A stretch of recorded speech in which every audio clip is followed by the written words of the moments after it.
Merci Isabelle. Mon rôle est réduit ce soir.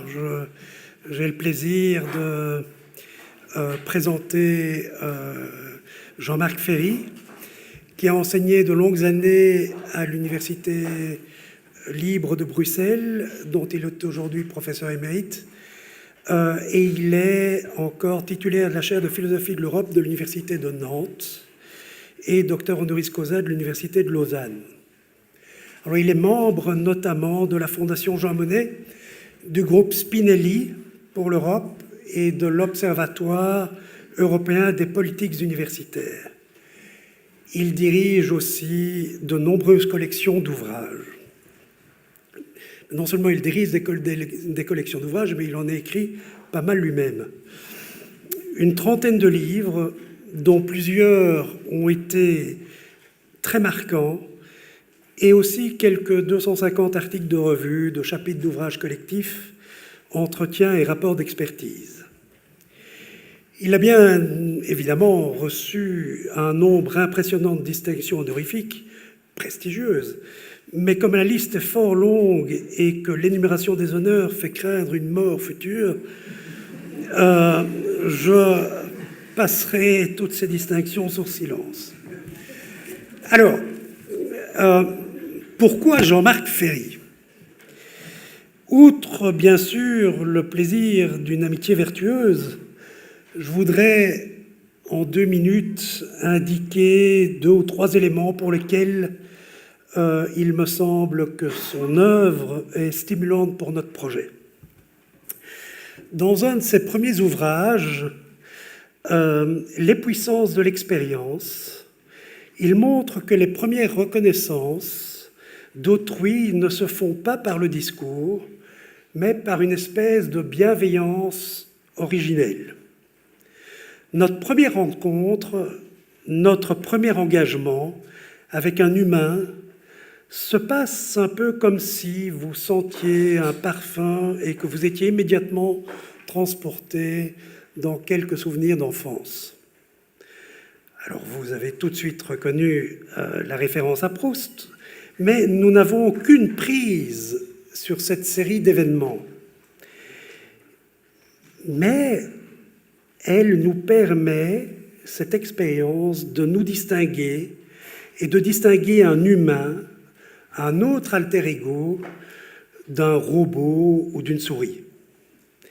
Et puis vient la grammaire et le travail de la raison, qui, comme dit Paul Ricoeur dans une très belle étude qu'il consacre au travail de Jean-Marc Ferry, constitue le sol de toute identité capable de se repérer dans un espace éthique de reconnaissance entre les uns et les autres.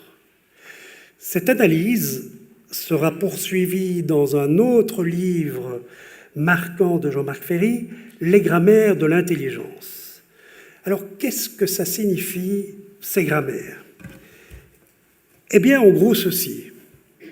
Parfois, nous sommes en quelque sorte agis, lorsque notre corps a quelques mouvements que nous n'avions pas l'intention d'entreprendre. Typiquement, je fais naufrage et les mouvements du vent et de la mer me déplacent. Mais souvent, nous agissons, et nous agissons pour des raisons. Or, les hommes considèrent qu'il y a de bonnes raisons d'agir.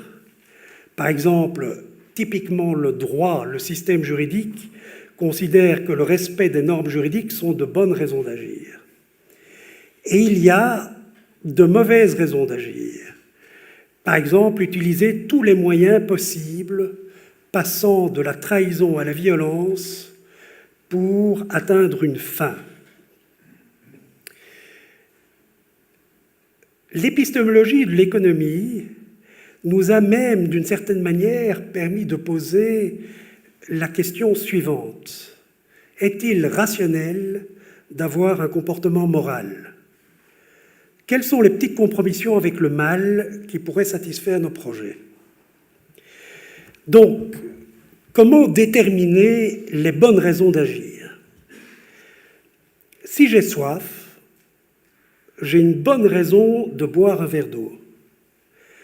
Mais y a-t-il, par exemple, de bonnes raisons d'interdire toute consommation d'alcool dans les lieux publics?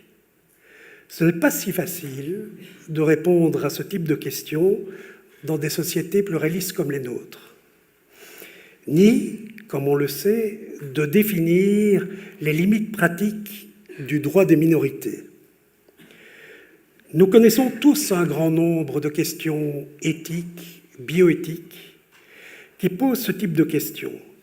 Et même, on vient de s'en apercevoir, dans des communautés a priori extrêmement unifiées comme un synode d'évêques, on voit bien que la distinction entre les actes qui sont réputés objectivement mauvais d'une part et ceux qui doivent être appréciés au regard des circonstances d'autre part sont devenus très flous. Mais les décisions publiques sur les enjeux politiques, juridiques, économiques ou moraux sont-elles alors arbitraires? Nous pensons que non. Et une fois encore, les travaux de Jean-Marc Ferry peuvent nous aider. Nous croyons que nous pouvons discuter de l'universalisation de certaines normes en avançant des raisons bien construites.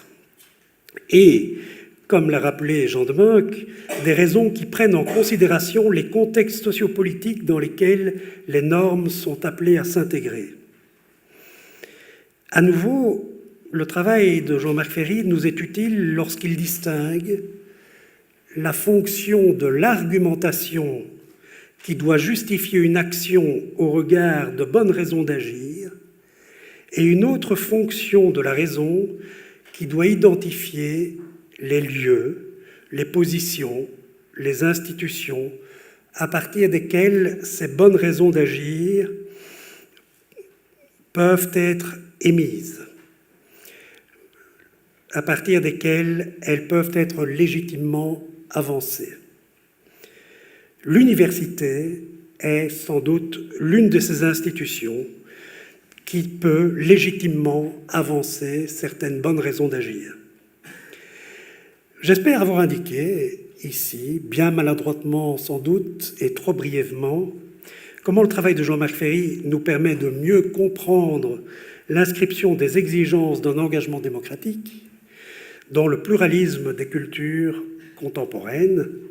Et j'ai le plaisir maintenant de lui céder la parole.